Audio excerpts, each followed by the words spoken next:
Hello guys, আসসালামু আলাইকুম। সবাই কেমন আছেন?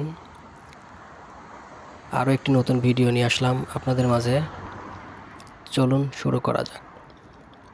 আজকে আমি আসছি রোমানিয়া বুকারেস্ট শহর। এটি রোমানিয়ার বুকারেস্টের সবথেকে ব্যস্ততম শহর। বুকারেস্টের জনসংখ্যা তুলনামূলক অনেক বেশি, কিন্তু রাস্তায় পরিবেশ দেখে মনে হচ্ছে এখানে হয়তোবা খুব একটা বেশি জনসংখ্যা নাই, কারণ তারা প্রয়োজন ছাড়া বাহিরে আসে না। আর রোমানিয়াতে আসার পরে আমি দেখতে পারছি বাঙালির সংখ্যা বা এশিয়া উপমহাদেশের লোক সংখ্যা এখানে খুবই কম। আর রোমানিয়াতে বুকারেস্ট শহরে জনসংখ্যা তুলনামূলক ততটা চোখে পড়ে নাই। এর কারণ হিসাবে আমি নিজেও জানি না। ভিডিওটি কেমন লাগলো অবশ্যই জানাবেন। সবাইকে ধন্যবাদ।